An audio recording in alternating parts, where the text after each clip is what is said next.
بسم اللہ الرحمن الرحیم نحمدہ و نصلی علی رسولہ الکریم اما بعد۔ حضرت ابو ہریرہ رضی اللہ تعالی عنہ سے روایت ہے کہ رسول اللہ صلی اللہ علیہ وآلہ وسلم نے فرمایا کہ جو منافق لوگ ہیں وہ عشاء اور فجر کی نماز میں نہیں آتے، اور اگر ان کو ان دونوں نمازوں کا باجماعت ادا کرنا، اس کا ثواب اور اس کی برکت کا علم ہو جائے تو وہ اس طرح آئیں کہ اگر بیمار بھی ہوں اور پاؤں کے بل گھسٹتے ہوئے بھی ان کو آنا پڑے تو ضرور آئیں۔ یعنی منافق عشاء اور فجر میں نہیں آتے، لیکن ان کو اس کا اجر کا پتہ ہی نہیں ہے، اس کی برکت کا پتہ ہی نہیں ہے ان نمازوں کے۔ اگر پتہ چل جائے تو بیماری کے باوجود آئیں، پاؤں گھسیٹ کر آنا پڑے تب بھی آئیں۔ پھر اسی روایت میں آگے آپ صلی اللہ علیہ وسلم نے فرمایا کہ میرا دل کرتا ہے کہ میں کسی دن مؤذن کو کہوں کہ وہ اقامت کہے اور اپنی جگہ کسی اور کو امامت کے لیے کھڑا کر دوں،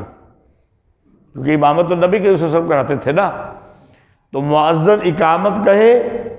اور میں اپنی جگہ امام کسی اور کو بنا دوں،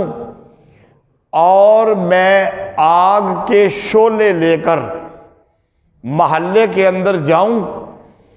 اور جو اپنے گھر کے اندر بیٹھا ہوا ہے جماعت کے لیے نہیں آیا،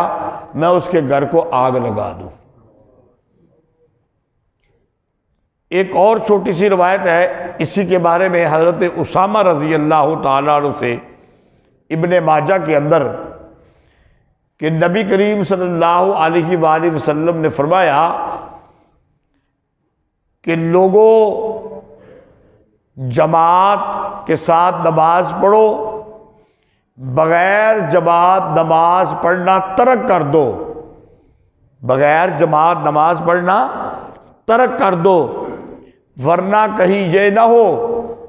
کہ جو بغیر جماعت نماز پڑھتے ہیں گھروں میں مسجد میں نہیں آتے، میں ان کے گھروں کو آگ لگوا دوں۔ اب یہ دونوں حدیثیں میں نے جو آج بیان کی ہیں، کل کی جو حدیث بیان ہوئی تھی، کوئی بات نہیں بیٹا کوئی بات نہیں، کل کی جو حدیث بیان ہوئی تھی جس میں نے کہا تھا سنن ہدا، اس سے بعض لوگوں نے سمجھا کہ جماعت سنت ہے، لیکن میں نے کہا تھا نہیں، جماعت واجب ہے، کیونکہ سنن ہدا کے اندر بہت ساری چیزیں بیان ہوئی ہیں جو عبداللہ ابن مسعود رضی اللہ تعالیٰ نے فرمایا، جماعت کا تذکرہ بھی آیا ہے، تو وہ ساری چیزیں جو ہے نا وہ ساری تو واجب نہیں تھی نا، وہ تو سنن ہدا ہے کہ ہدایت کا ایک طریقہ۔ اب اگر ان احادیث کو بھی شامل کر لیا جائے تو ائمہ سلف کی ایک جماعت، اور ان میں حضرت امام احمد بن حنبل رحمۃ اللہ علیہ بھی ہیں، وہ تو یہ کہتے ہیں کہ جو آدمی باجماعت نماز پڑھے یہ اس کے لیے فرض عین ہے، ہر بندے کے لیے باجماعت نماز پڑھنا کیا ہے؟ فرض عین ہے۔ لیکن محققین احناف نے اس طرح کی ساری روایات کو جمع کر کے اس کا مفہوم کو ملا کر انہوں نے کہا ہے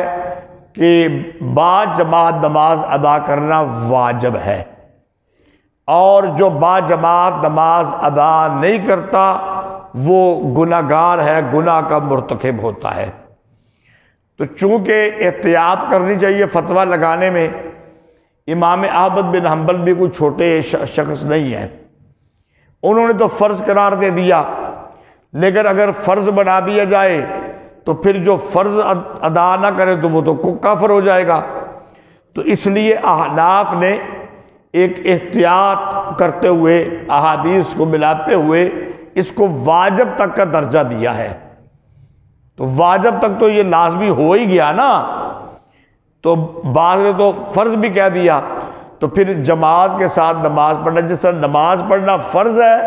تو جماعت کے ساتھ نماز پڑھنا پھر واجب ہے، اور واجب کا ترک کرنے والا کیا ہوتا ہے؟ کبیرہ گناہ کا مرتکب ہوتا ہے۔ اللہ تعالی ہمیں عمل کرنے کی توفیق عطا فرمائے۔ وما علینا الا البلاغ۔